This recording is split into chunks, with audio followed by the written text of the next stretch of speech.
don't think no one else is going to fight for it the way we will. That fight continues tonight as the parents of Ashlee Robinson press for answers as to what happened to their daughter who was found dead in Tanzania. Today, the two spent the day in Washington, D.C., trying to get information from the embassy. They spoke with Action News yesterday, saying they were getting nowhere. No one wants to talk to us. Like, just let us know what happened. That's the only thing we want to know is the truth. There is nothing that's confirmed. We don't have anything from the police or law enforcement that states that there is a conclusion to anything. It's under investigation, and it's under investigation because it doesn't look right. Robinson, a 31-year-old social media influencer who went by Ashlee Jenae online, was found unresponsive in her hotel room in Zanzibar and declared dead April 9th. Police say they're investigating it as a possible suicide, but investigators in Tanzania said she had been in a fight with her fiancé, Joe McCann, hours earlier, and the two were separated by hotel staff. All right, all right, all right. What happened to Ashlee Jenae? The mystery of the Black American influencer being unalived in Zanzibar, Tanzania. Welcome to This Week in Africa, your weekly live stream where we talk about all things Africa related. We have a number of stories to go through today, including the story of Ashlee Jenae, the update, the parents wanting justice, the fiance questioned, a lot of mysterious things happening around her unalivement. We then have the story of Julius Malema being sentenced to 5 years in prison. The popular politician from South Africa. We have the Beninese opposition leader arrested in South Africa. Kenya, Uganda, and Egypt launch into space. The first U.S. deportees land in the DRC under Trump's deportation deal. And then lastly, we'll have some stories about Ibrahim Traoré. But before we do, let's get into introductions. So I'll turn it over to my co-host before I introduce myself. You're on mute. She loves being on mute. Hi, everyone. My name is Gloria Ayo, and I am the founder of Diaspora Station, where we basically try to bridge Africa and the diaspora through history, news, culture, etc. You name it, we've got it. We're definitely happy to be back co-hosting This Week in Africa with the Joe Hotagwa.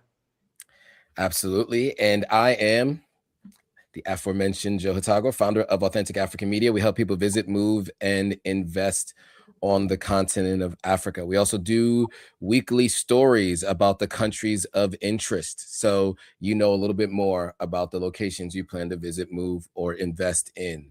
So let's get into today's stories. As mentioned, there are a lot of questions around influencer Ashlee Jenae's death in Tanzania. So she was 31 years old. She was a U.S. social media influencer, and she was found unalived in her hotel room in Tanzania.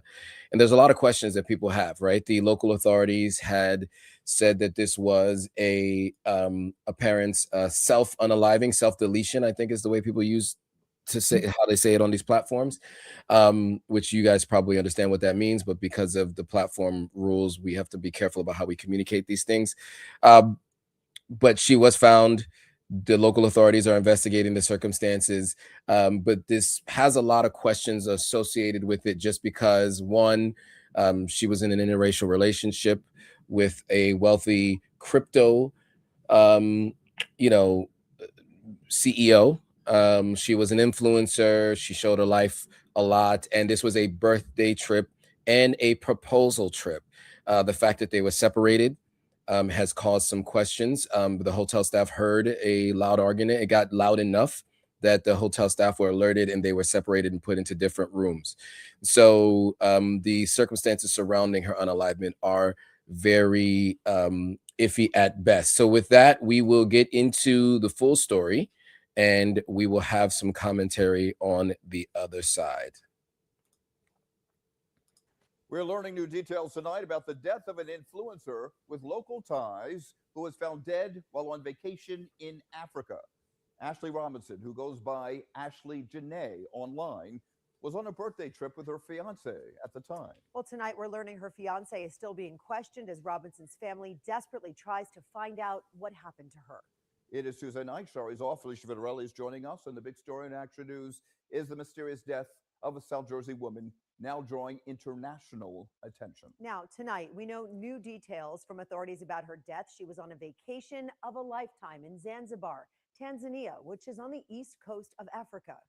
Action News reporter John Paul live in the Satellite Center now with the very latest, and the family desperate for answers, John. Yeah, Alicia, Rick, they are desperate for those answers. Now, we did get some new information. We know that authorities in Tanzania have confiscated her fiance's passport. This is while he's still being questioned. But according to the BBC, local authorities there in Tanzania did not originally suspect him of any wrongdoing, while the family continues to be desperate to know what happened. I don't think no one else is going to fight for it the way we will. That fight continues tonight as the parents of Ashlee Robinson press for answers as to what happened to their daughter who was found dead in Tanzania. Today, the two spent the day in Washington, D.C., trying to get information from the embassy. They spoke with Action News yesterday, saying they were getting nowhere. No one wants to talk to us. Like, just let us know what happened. That's the only thing we want to know is the truth. There is nothing that's confirmed. We don't have anything from the police or law enforcement that states that there is a conclusion to anything. It's under investigation, and it's under investigation because it doesn't look right. Robinson, a 31-year-old social media influencer who went by Ashlee Jenae online, was found unresponsive in her hotel room in Zanzibar and declared dead April 9th. Police say they're investigating it as a possible suicide. But investigators in Tanzania said she had been in a fight with her fiancé, Joe McCann, hours earlier, and the two were separated by hotel staff. He was moved to a different villa, which was about a 10-minute walk away from where she was staying. Her parents are now pushing for security footage from the Zuri Zanzibar hotel. If there's security footage, that will tell the story. So we just want to know if there's any security footage, if there's anything just to saying that what he's saying is true. The hotel hasn't responded to them, but did provide a brief statement to ABC News, saying they were deeply saddened by a tragic incident involving one of our guests. Tonight, the family's preparing to fly to Zanzibar to try to get answers in person. I just know that I have to keep going forward. I'm never going to give up. And I just want the truth out there. We did reach out to McCann. All right, so we'll leave it there. I know that was a long video, but we wanted to kind of give you the full story for those of you who aren't aware. So Gloria, your thoughts on this story? Yeah, I mean, really, really tragic. That's something that has obviously shaken the globe. And I do want to point out that this kind of stories, unfortunately, don't usually make the news, at least not at this scale. But because obviously there's an American involved, that's gotten even more attention. And of course, because of the whole the background, behind this whole situation, background such as obviously the fact that the man is Caucasian, Ashlee is Black. Also, people have gone on the internet and dug up things where they feel Ashlee may have, and it's hard for me to talk about this because I'm trying to be as sensitive as possible, because no matter what happens, I want to make it very clear she didn't deserve what happened to her. But people have now gone on social media to dig up chats or tweets where they alleged or stated that she was one of, there's like a movement for soft life and divestment, and just Black women being encouraged to seek a life of ease and luxury and things like that. So, we all have our thoughts on that part of the conversation, but I'm only pointing that out to show why, to give you an idea of part of why this story has gotten the kind of attention it's gotten. Now, regarding, obviously this is relevant to This Week in Africa because it happened in Africa. And, we get concerned around the whole conversation about white worship, as we call it. And in this particular instance, the fact that this man, who's clearly a suspect, goes to Africa and allegedly unalives this woman and then puts out this story of it being self-unalivement. It's not the first time we would see things like that happening, in that we've seen cases where Africans have been victims of certain things that have been done by certain white people, like the case that we covered not long ago with the Russian man who went to the African continent and was doing those things to those women and recording them without consent and then putting that on, online for people to see.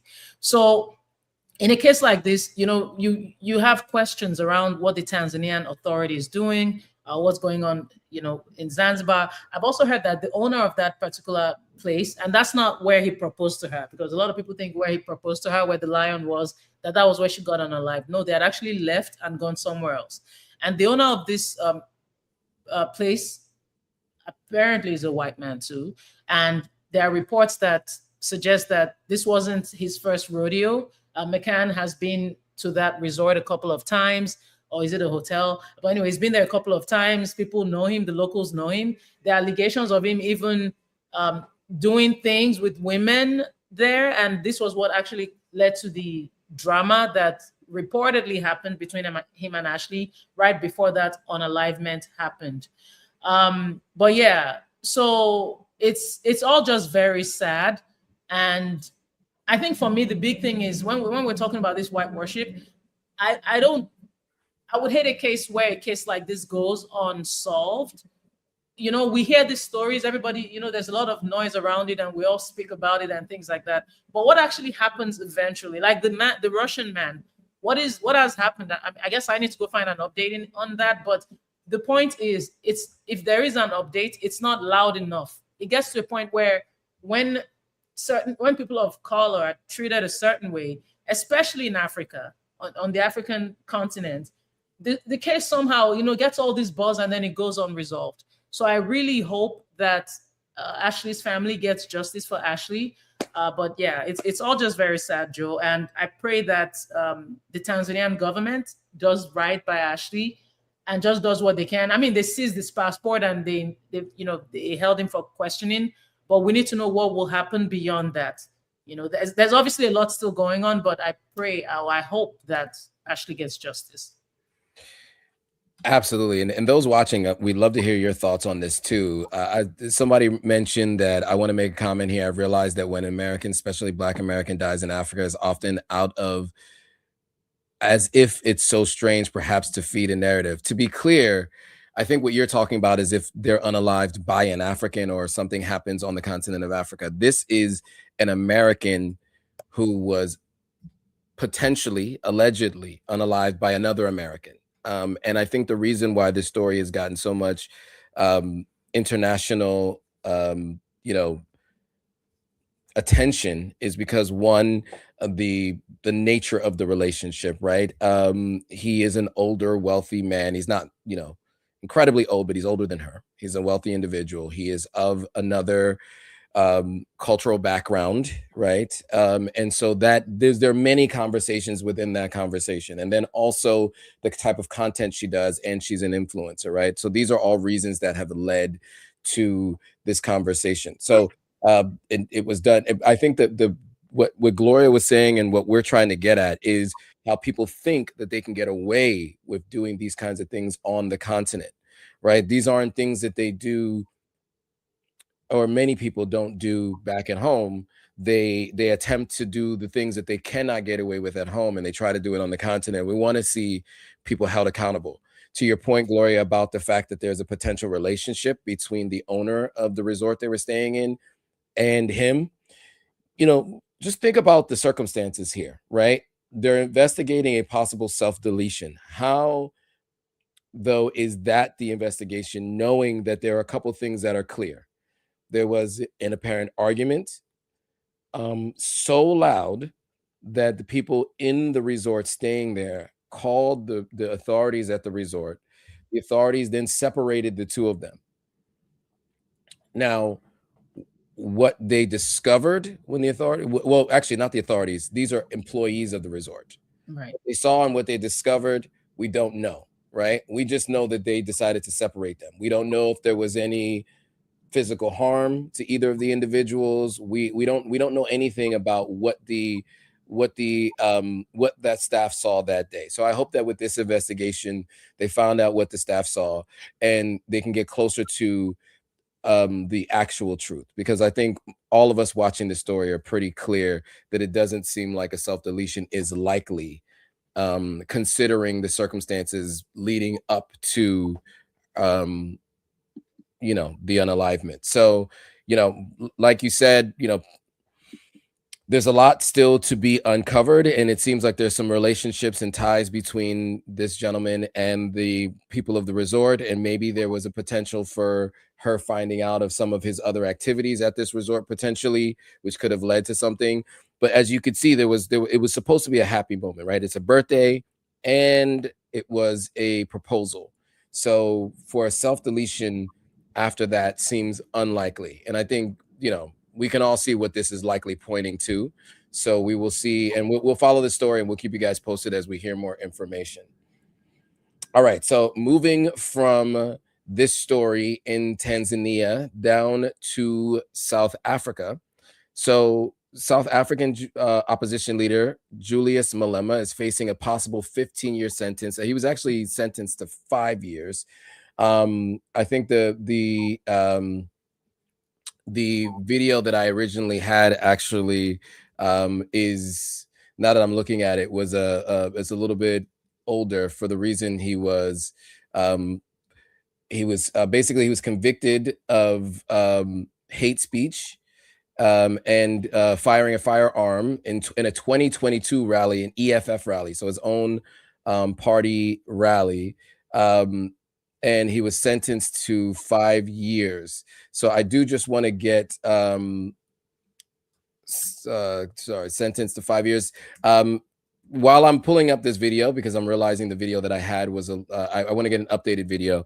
Do you want to add any additional context? Well, I'll say a couple things actually. So one of the things that we'll know about Julius Malema is he rose to prominence internationally over the last couple of years because of his defiance of the current government in South Africa. Many times you'll notice, but that he would have fiery speeches in their parliament. He was very outspoken. His rallies, they would chant some of the older rallies that were chanted during the apartheid era. He has been someone who's been in the eye of Elon Musk, and Elon Musk would say that he should go to jail. He would repeatedly write on X that the president is meant to put him away. All kinds of different things. And at one point in time, he was more searched than Ramaphosa, the current president of South Africa, by far. I mean, he was, one of those people, and still is one of those people that I think people looked at as the guy who really was meant to bring change and to the continent.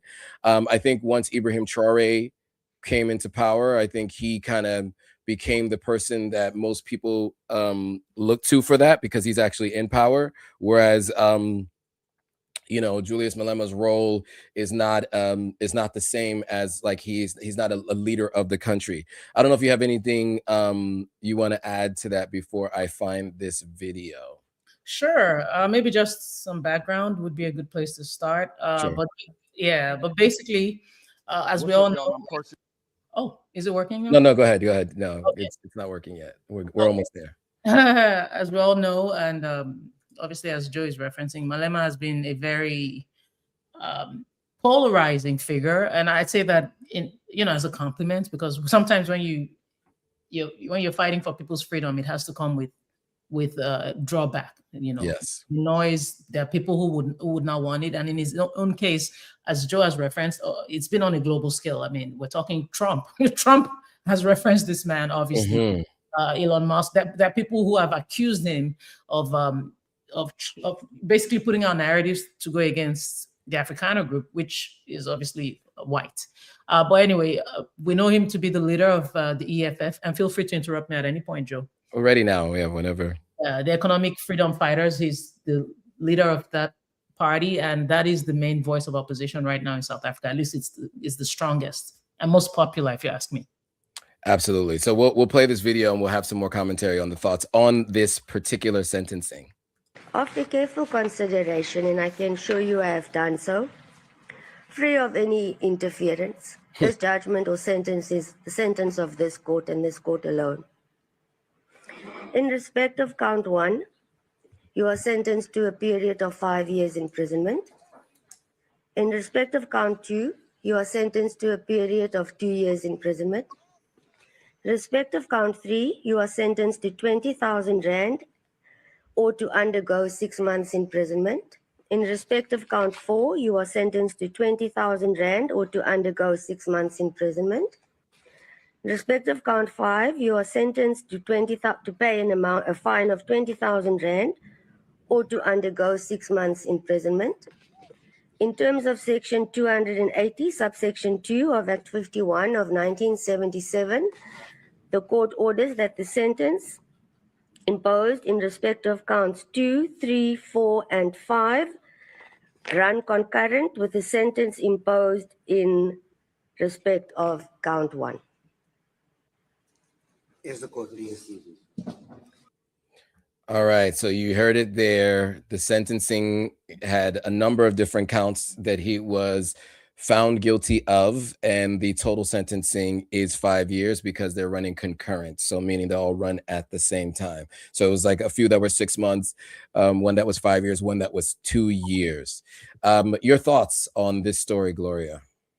Thank you, Joe. Of course, Malema and his team have consistently argued that the weapon, the firearm, was just a toy, and that the act was basically just it was intended for celebration, and the intention was not to hurt or cause any sort of harm. The intention was to energize the crowd. As we know, the court has found him guilty of 5 counts, including the unlawful possession of a firearm and ammunition, as well as reckless endangerment.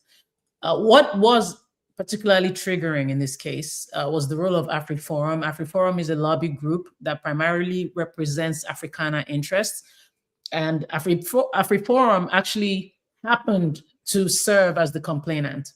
And obviously, this has now allowed Malema, this has now allowed Malema's legal team, this has now allowed actually the public and his supporters globally to frame this entire 8-year legal battle as politically motivated. And, obviously a battle that's been chased, or that has, received this level of attention because of the white minority interest. Under South African law, anyone sentenced to more than 12 months in prison without the option of a fine is disqualified from serving in parliament. This is really key. If this sentence is upheld on appeal, Malema would be forced to vacate his seat, which would potentially end the leadership or cripple, let me use the word cripple, cripple the leadership of the EFF, the economic, what's Freedom the term? Fighters. Freedom Fighters, thank you, Joe. This would cripple them significantly because, as we know, Malema is the face of the EFF. Yeah. And the EFF is the 4th largest political party ahead of future electoral cycles, but it's actually been able to position itself as the only voice for the dispossessed, and any threat to Malema's career is actually going to be seen, or is already being seen actually, as an attack on the aspirations of the Black working class.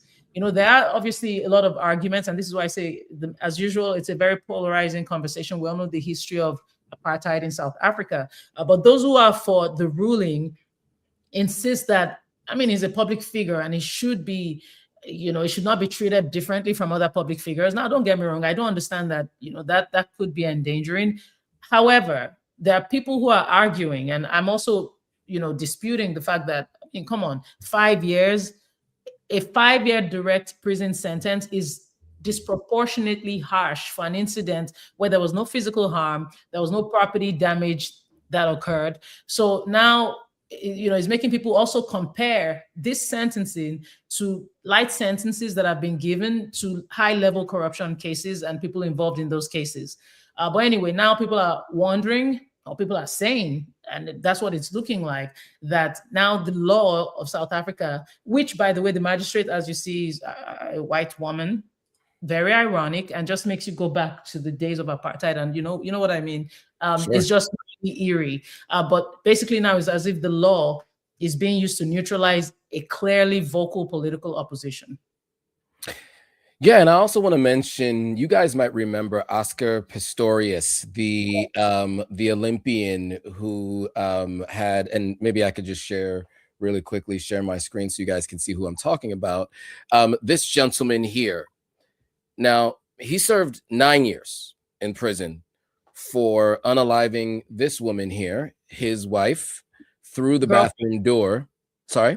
His girlfriend. Sorry, his girlfriend. His girlfriend through the bathroom door. If I remember correctly, his excuse was he thought somebody was invading the house of some sort. And through the door, he shot and unalived his girlfriend. So his sentence was 9 years. And Julius Malema's sentence is 5 years. So let's just think about that. He shot a firearm in the air as a celebration, as part of a rally for a political party, and he is being asked to serve 9 years. Now, I showed the imagery of the Afroforum, just a quick Google search and Google image search of Afroforum. You can see what that group is comprised of. You can see in the imagery I just showed you who Oscar Pistorius is. Oscar Pistorius is. And you can see how, like in other places, there are two justice systems. And specifically in South Africa, you still see the remnants of a previous world still living today.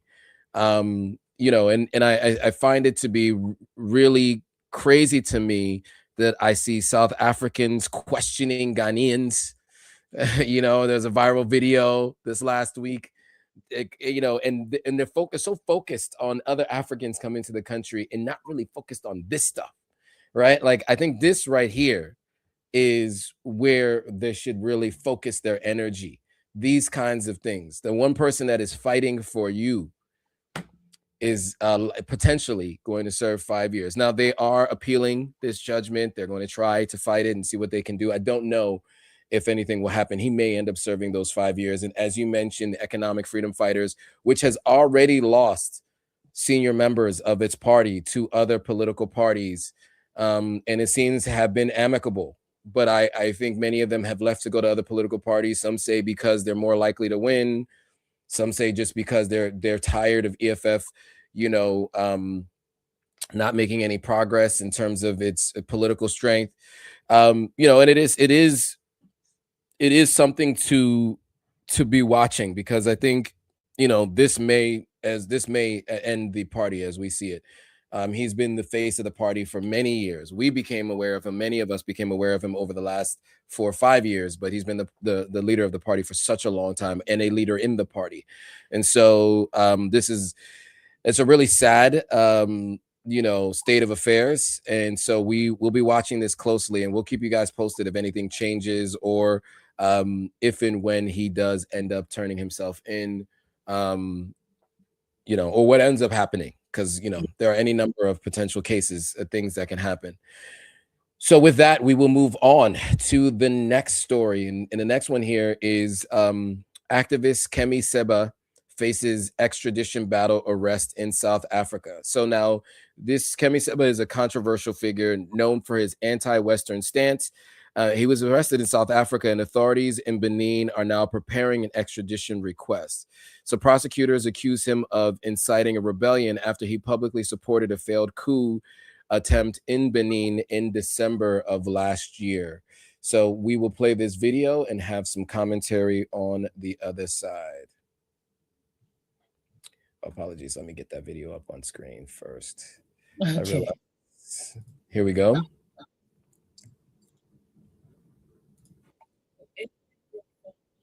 Activist is at the center of an international legal battle spanning multiple countries. Kemi Seba, a controversial figure known for his anti-Western stance, has been arrested in South Africa, and authorities in Benin are now preparing an extradition request. Prosecutors accuse him of inciting rebellion after he publicly supported a failed coup attempt in December. Seba appeared briefly in a Pretoria court, where he will remain in custody until a bail hearing scheduled for April 29th. Officials say investigations are ongoing into his travel documents, residency status, and alleged financial activities. The case has taken several twists. While initial claims suggested Seba had applied for political asylum, His advisor later denied that any such request had been filed. Seba is a vocal critic of France's influence in Africa. Tone, why should All right, so back to us. Gloria, your thoughts on this arrest and the potential extradition to Benin? Yes, just to make it clear, there are a lot of headlines that are referring to Seba as an opposition leader. He actually does not lead a formal political party within the electoral system in Benin. He leads the NGO Urgences Panafricanistes or something like that. I hope I pronounced that right. My French is not very, very good. But anyways, influence is primarily through digital media and grassroots activism rather than the ballot box. But he's a very strong man. And if you ask me, he does, he's opposing the government. He's opposing France consistently. Anything, any interference by the West that, affects Pan-Africanism, Kemi Seba is actually one of the people who you will see on the front lines. So he's a very, very important figure in that regard. But let's talk about President Patrice Talon very quickly. That's obviously the president of Benin. He was once seen as a reformer, and that obviously is no longer the case. We all know about what happened with Nigeria's interference when Nigeria went to, with the help of France, they actually went to prevent a coup that happened actually, or was brewing in December 2025. And because Kemi basically said this was a day of liberation, described that failed coup as a day of liberation, he became a target. And Talon is very notorious for fighting opposition. Yeah, even if Kemi is not necessarily part of any opposition party, he's known for it. He's known to clamp down on democracy. In January, just January of this year, his party seized all 109 seats in the National Assembly. His opposition figures like Rekia Madogu and Joel Aivo have actually been in prison, serving long sentences on charges that many have described obviously as politically motivated. And now you have Kemi, who's now being extradited to back to Benin. And Kemi has actually said he would prefer to be taken to Niger for obvious reasons, because he knows that he aligns more closely politically with Niger and the AES in general. And in 2024, he actually had his French citizenship revoked.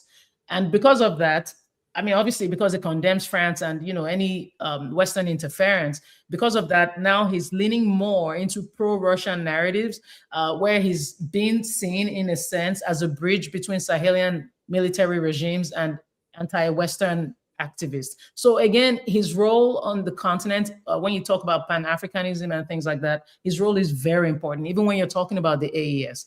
But anyway, as far as South Africa is concerned, it's now placed South Africa in a difficult diplomatic position, because now South Africa is going to have to balance its legal obligations and its bilateral relationship with Benin against the potential backlash from Pan-Africanist groups, because Seba, again, is a political prisoner at this point and is not a fugitive, or however they would like to label him. He's a political prisoner. And, South Africa, we have questions around your involvement in this case. Yeah, because, we don't see a reasoning from South Africa for the arrest, right? They said they're looking into certain things, but it wasn't as if he was arrested for crimes in South Africa, right? At least that wasn't what they stated publicly. So that's number one. So it seems clear that once they became apparent that the Beninese government was looking for him and that he was in South Africa, that they decided to arrest him. That is what it seems to be today. What you're seeing even with this story and the fact that there was a failed coup is the people of countries waking up to their leadership and their failed leadership in different countries, right? You're noticing that people are looking for military leadership to take over when that was not the case not too long ago. I think, Gloria, we've spoken about this on many occasions. Most people throughout time would have said they did not want military leadership. That's the general sentiment. There was always a small subset of people who would feel like they'd rather have military leadership. And you'll notice in certain, activist groups, they will take a military stance, they call each other comrade, etc. And I think there's a reason for that, right? Because they feel like they're fighting against imperialism. They're anti-imperialist. But that generally doesn't spill out into the general broad population, right? It's usually smaller groups. But when you see it growing to this extent, it tells you that something hasn't been working for a long time. What I am concerned about, though, is the way that an activist who's not even a political leader, even if he was a political leader, is treated and arrested for words that, yes, it was spoken as if he was in support of a failed coup, but it's not as if he was accused of being a part of it. He was just accused of supporting it in his language after it happened. And I think just by looking at that, that concerns me that they would arrest people like that. But what I respect is the bravery that these people have, and they continue to have, knowing that freedom of speech is not a right, and that they are at risk. But I think in order to get change, you need to have this kind of activism. It doesn't happen without it. So we'll continue to follow this story. We'll follow it from the South African angle, and what they determined the reason for the arrest was, which is, we'll see if they even have one. They may not even need to give one. They might just do it and extradite him. And then also what ends up happening to him when he gets to Benin, because that's the main concern, right? What ends up happening to this guy who has been an opposition a voice of the opposition, what ends up happening to him. So we will keep a close eye on it. Okay, from there we are moving now to joint effort between Uganda, Kenya, and Egypt. Sorry, it's been a long day already. And it's a new chapter in Africa's space ambitions that has begun. There was a successful launch of a joint climate monitoring system to the International Space Station. So Egypt, Kenya, and Uganda, as I mentioned, have collaborated on a first of its kind payload designed to capture the process real-time climate data directly from orbit. So the system will track floods, drought patterns, and agricultural stress using onboard artificial intelligence, offering faster and more precise insights than traditional satellite feeds. Now, it is supported through the international cooperation frameworks. The mission marks a shift from reliance on foreign space data to African-led climate intelligence, reshaping how the continent prepares for environmental and agricultural risks. So we will play this video and we will have some commentary on the other side.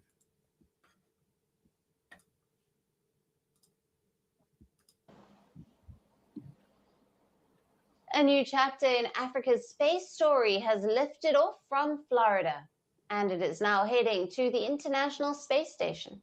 In a historic first for the continent, 3 African nations, Kenya, Egypt, and Uganda, have built a climate camera that is orbiting around the Earth. It is a small device carrying a much bigger shift in how Africa sees its own future. The mission lifted off on the 11th of April, 2026. A SpaceX Falcon 9 rocket carried the Cygnus NG-24 spacecraft into orbit from Cape Canaveral, Florida. And on board was a 3.5-kilogram payload called the ClimCam. By the 13th of April, the spacecraft had arrived in the ISS. Astronauts aboard used a robotic arm to capture it. Now, in the coming days, the ClimCam will be installed on an external platform. From there, it will spend the next year looking down at Africa.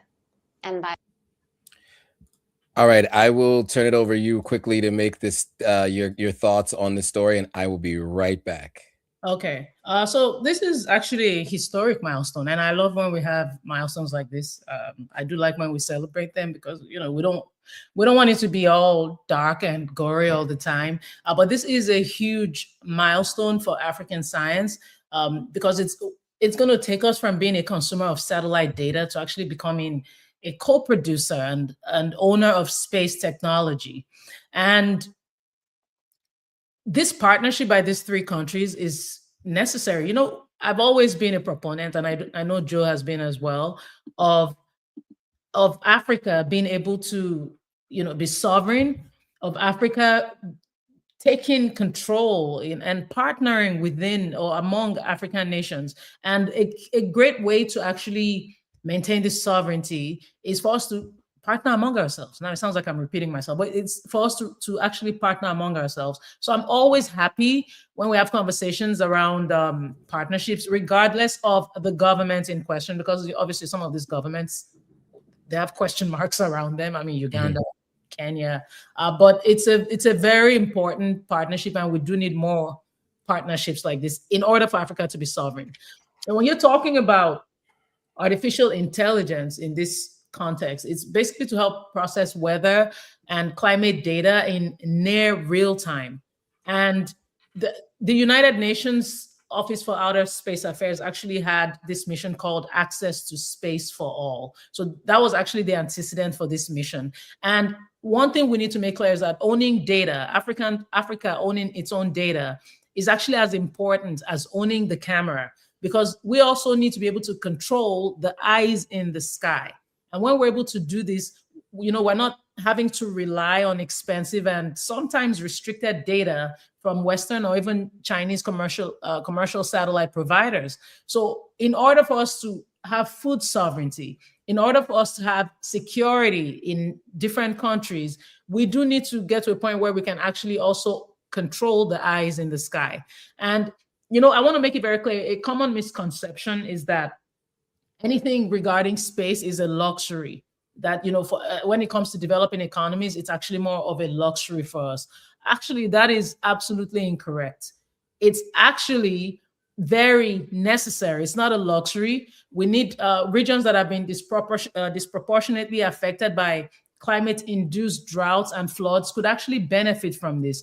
And while, regionally, and I'd say even continentally, there's a lot of pride. I know I'm very proud of this endeavor, especially because of the 3 countries involved. I'm very happy for those countries. But I also want to point out that there's a lot of skepticism, again, the countries involved, and people are concerned, or if there is a concern, it should be around the data. What happens to that data? Is it going to be used for state surveillance, or are we going to use it purely for climate resilience as we're claiming we will?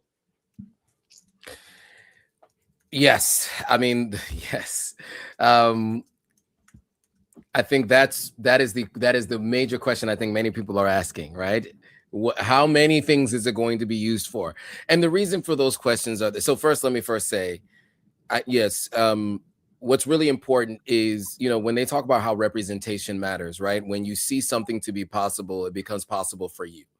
And so this mission shows other people around the continent what's possible in terms of inter-country cooperation, and also just thinking about, how do we solve broader challenges? A couple of things that give me pause. Number one, it was launched by SpaceX. So that's one. 2, it was launched from Cape Canaveral in Florida. That is in the United States, not on the continent of Africa. Those 2 things give me pause, right? Because the question that you asked is a good question. Is it for surveillance, or is it for just climate watching? And because, once you leave your country of origin and you give it to a company who has ties to another country, who sometimes has negative things to say about other countries near you, you start to wonder what other things they're utilizing this for, right? And so, there are a lot of questions that are going to be had here. And beyond all the things that I just mentioned, let's say none of that is a concern. One of the things that I do know that happens when it comes to climate change and carbon emissions is, it's interesting that the continent that is most impacted by the climate change is also the one that's meant to take the most changes, that it hasn't been the reason why it's impacted in the first place, right? So these restrictions on emissions and all kinds of other things, which I think are important generally, but they tend to be brought to a continent where they're working to catch up. to utilize the same systems that the West are using or the global North are using. Yet they're held to restrictions that slow their growth where those restrictions weren't in place for other people. And so what I also hope this does not do is, you know, a more charitable explanation is utilizing this to put further restrictions on them based on other climate changes and challenges, utilizing this data by the UN and others. So those are some of the concerns I have. I know there are a lot. But again, I think something like this, the important thing in terms of the youth on the continent, the future is seeing that it can happen. Yes. Yeah, you know, that I think is probably the most important thing, is that once you see something happening, it becomes true, it becomes possible to you. And I think that's the most important thing that I think. Okay, so there was a question about how long it's going to be in space. Some people are saying it's only 1 year.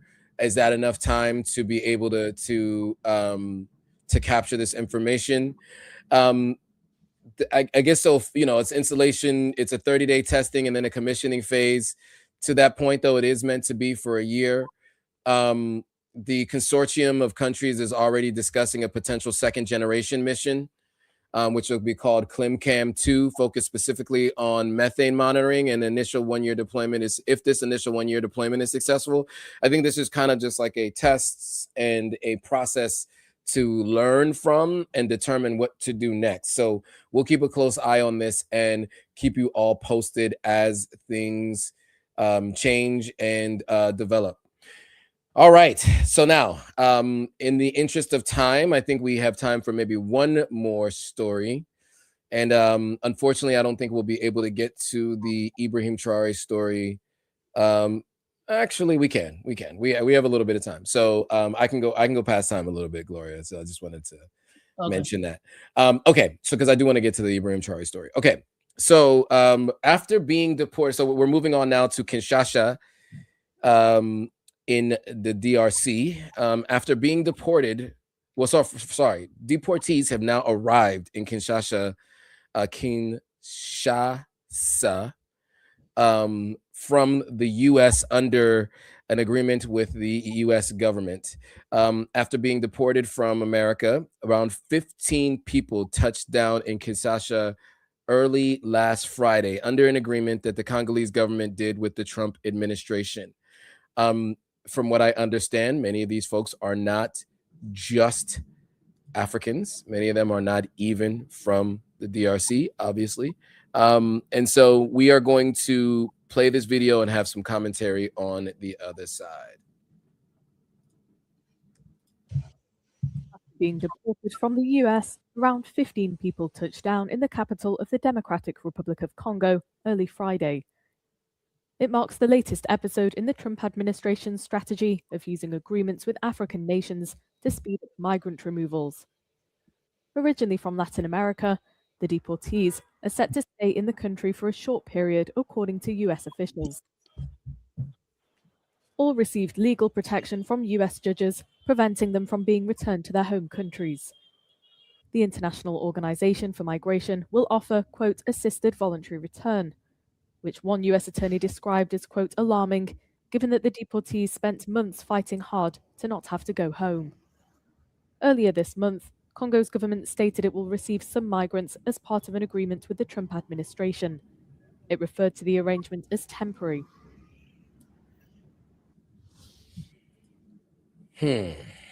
Latin American deportees in the DRC temporarily and with the option to return home. Your thoughts, Gloria? Yeah, I want to emphasize, you know, there is a recurring misconception that the people who get deported are criminals. And while some may have criminal histories, these are largely asylum seekers whose claims were rejected in the US, but who a US judge ruled could not be sent back to their original homes due to safety concerns, which I find very ironic. But anyway, yeah, I find it very ironic. You're just dumping. Anyway, but regarding Congo, this is the first physical manifestation of a controversial bilateral agreement between the Trump administration and the government of President Felix Tshisekedi. And it's controversial because you can't help but wonder about national sovereignty in all this conversation. You think about humanitarian ethics, you think about the use of resource diplomacy, basically to secure migration deals. You give them resources, they bring people to your country. That's basically the definition of that. And we've had deportees being sent to their country of birth historically, but under the 2025-2026 mass deportation strategy, the US is increasingly seeking safe third countries to host non-citizens. The DRC, despite its own internal security challenges, agreed to this role in exchange for what the Congolese Ministry of Communications has actually called logistical support and international solidarity, whatever that means. And you think about the Washington Agreement of June 2025, where the US actually mediated the peace accord between the DRC and Rwanda.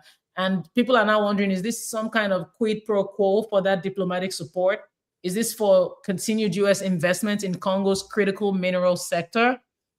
Of the 15 to 16 people who landed on April 17, none were Congolese, as we pointed out. These were people primarily from Colombia, Peru, Ecuador, and the Congolese government is describing this as temporary, but you're not giving a clear onward destination, and this has, obviously this is the reason we're all saying that we're wondering if you're being used as some kind of holding pen for US domestic policy. But it is, many people have criticized this as very dehumanizing. And as we know, again, the DRC is already struggling with its own internally displaced people. Are you really in a position to provide a safe asylum system for third country individuals? I think this is the big question. Yeah, and I think you made a really astute point. They were denied asylum, but a judge also determined that they should not go back to their home countries for safety reasons. Denied asylum, but they can't go back to their home country for safety reasons, which is the reason why you actually apply for asylum. So, these questions are some of many, right? Like, why then would you deny them asylum? And obviously we have some answers to that. You guys, you understand it's the policy. The policy is to deny asylum to as many people as possible. Now, to this other point of sending them to the DRC, and then with the DRC having a policy that they could be sent back to their home country if they so decide. I don't know if they could send them anywhere else, but I think that the question that I have is this, if you are going to deny someone asylum, but then you're also going to deem it not safe for them to go to their home country, why would you send them to another country that's going to send them to their home country, right? It's just a way around it, as you mentioned. It's the easiest and simplest way for them to continue with their policy. So, heavy-handed, quick solutions to policies that they have in place, which I think require nuance and long discussions that we don't have time for here today. But I will say it's disappointing to me that these deals continue to happen across the continent. It really is, because they were described as S-hole countries at one point in time, talked down upon for so long, and now they're doing deals with the people who detest them and call them all kinds of names, all in the face of selling their minerals. That is my thought on that. So moving on to Traoré. So finally, we have a generally positive story. It depends on who you are, I guess, but generally positive, just in terms of sovereignty on the continent. So now people were saying hopefully those satellites we talked about earlier aren't roaming over AES, which Yeah. was a point that somebody had made. Well, we're talking about the AES now, and you know, you're right. There are going to be some questions. So, really quickly, Burkina Faso's leadership under Traoré is moving to tighten its state control over key parts of the country, with new steps targeting both gold and cotton sectors. I'm just going to play this video, and we'll have some commentary on the other side. First gold, now cotton. Burkina Faso is moving to take control of its most valuable industries as Ibrahim Traoré is doubling down on his push for resource nationalism. Burkina Faso's government is now moving to sharply increase its stake in one of the country's biggest gold projects. Reports say the government wants to raise its stake in the Kiaka mine from 15 to 40%. Now, Kiaka is one of the country's biggest gold projects. It is expected to produce up to 280,000 ounces of gold every year. And it sits at the center of wider production target of nearly 500,000 ounces for 2026. Right now, the mine is majority owned by the Australian firm West African Resources Limited, with the Burkinabe state holding a minority share. But under Traoré, the government is no longer just asking for a seat at the table. It is demanding a larger cut of the profits to fund the state and its ongoing military operations. This push... Interesting. Ongoing military operations. That's how it's described even by a South African news outlet. Your thoughts, Gloria, on this story in general, and then also that strange way of putting it.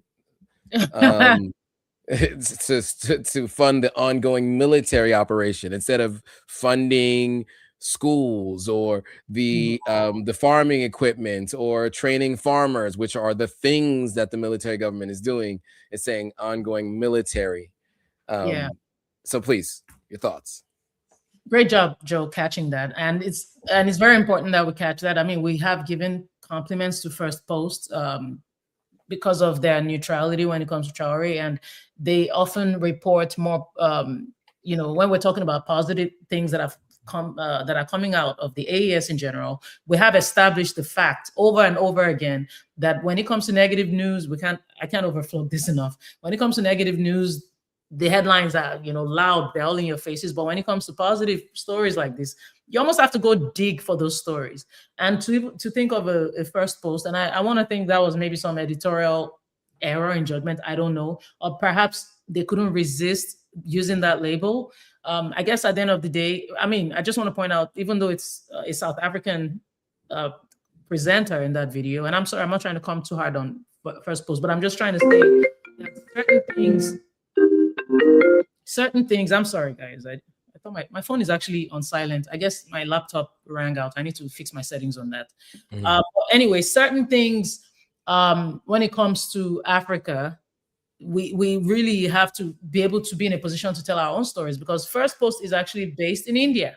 And at the end of the day, they can only do what they can do, but they're not us. And unfortunately, and that's not to say that even sometimes when it comes to our stories, sometimes our own media are actually also going with those narratives of things like, you know, emphasizing on military or emphasizing on dictatorship and things like that. So the bottom line, I guess the moral of the story is we have to get to a point where we're able to tell our own stories. We did not see enough.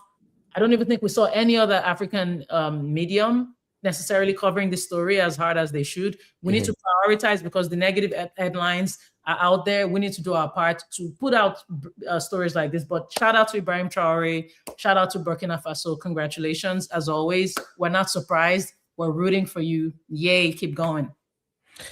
Absolutely. And one of the things that I want to mention to folks that I just became aware of recently, and somebody who I disagree with on so many things made it clear. We agree on this one thing, and that is what you find is diaspora of certain countries that have made a killing, and I mean that in terms of revenue, off of taking money from government resources or resources that should go back to a country. And when a military coup takes over, they now become wealthy people in another country. So an example of this is Cubans in Miami An example of this is many Persians, not all. This is, by the way, this is not all, but just many Persians in Los Angeles, and some of the former leadership from Burkina Faso, some of the former leadership from Mali, some of the former leadership from Niger find themselves in Cote d'Ivoire or France, and they lobby those governments against the military leadership. One, because their fortune has now been put at risk.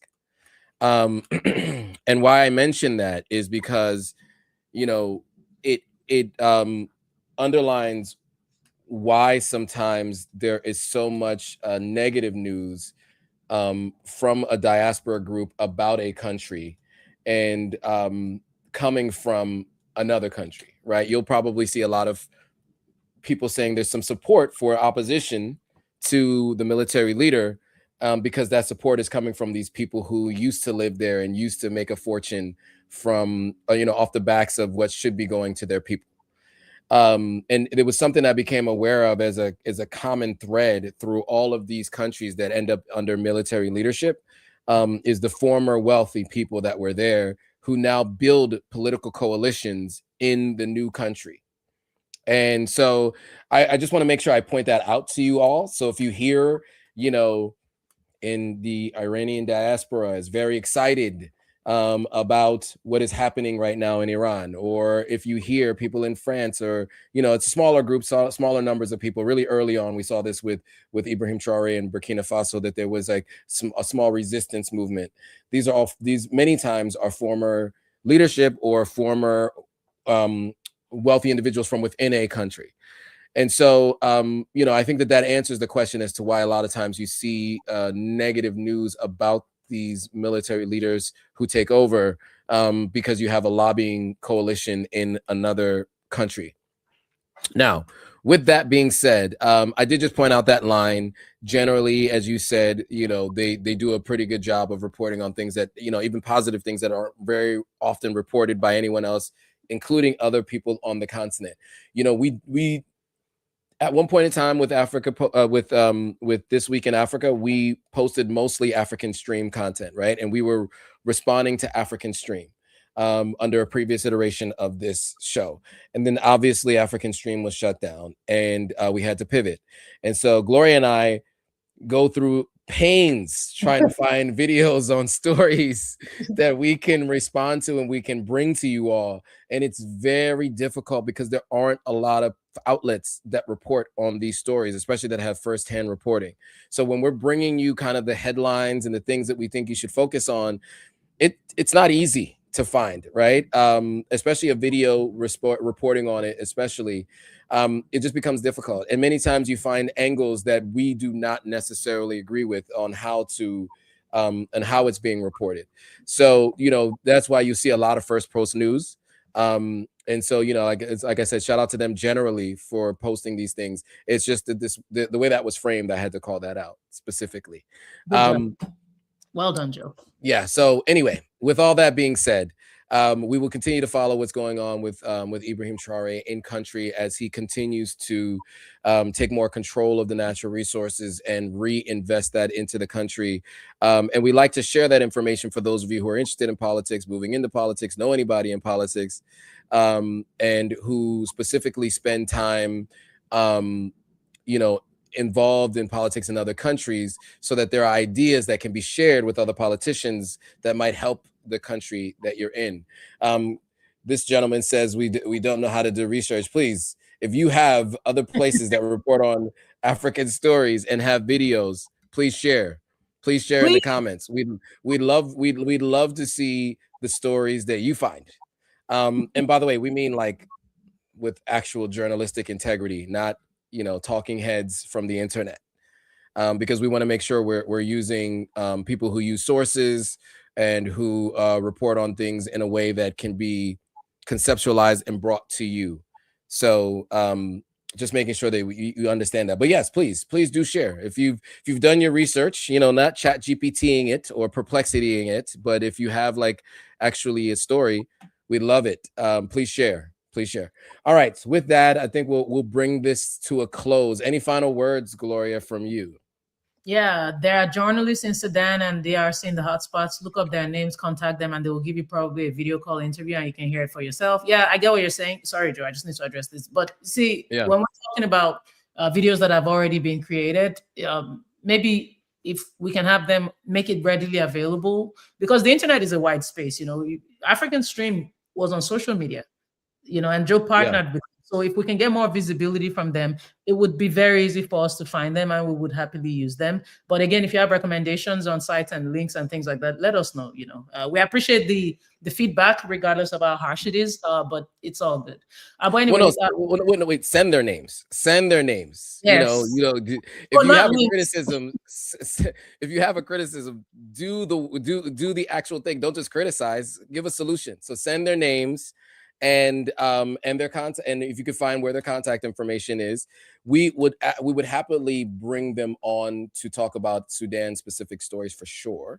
And then we more than happy to do that. We've done that in the past where we've had other people come on and speak to stories specific to their country.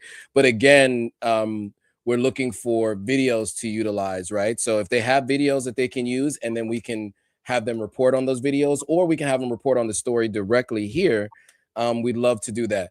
But that's just Sudan, right? And there's a lot going on in Sudan, but you know, there are 54 to 56 countries, depending on who you are on the continent. And so with that being the case, we would need more of those folks across all those places. And we also have to try to get to them within a week, between all the other stuff that we're doing, right? And we have to, so we come up with our stories and then we bring them on. So any suggestions you have beyond those in Sudan as well, please send them over and we're more than happy to review them. All right, sorry, I cut you off, Gloria. That was my final word. Thank you all so much for tuning in. We appreciate you, and follow Joe Hotagwa everywhere. Go buy, he has some amazing t-shirts on AuthenticAfrican.com.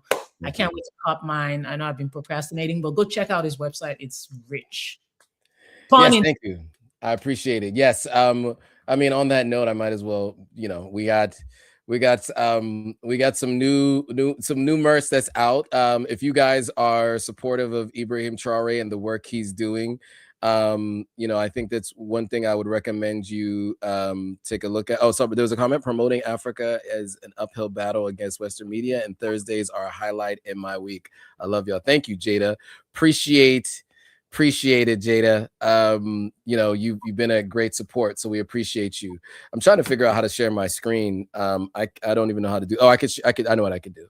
Here's what I'll do. I'll share the entire screen so you guys can see this. So here's some of the examples of some of the merch. Since Gloria brought it up, I might as well share it here. So here we go. So this is what some of the merch looks like. If you're interested, we have the Stolen From series that is getting uploaded this weekend. The AES shirts are already out. So if you want to support AES, you can support the AES. And then on the back, it tells the story of the AES. And on the back, it'll tell the story of the Nefertiti bust and how it was taken from Egypt, and here the Benin bronzes and how they were taken from Nigeria. So if you're interested in you know, showing some love to any countries where things were stolen from, or there's a before slavery with the Moors, there's a cool image on the front and some education on the back.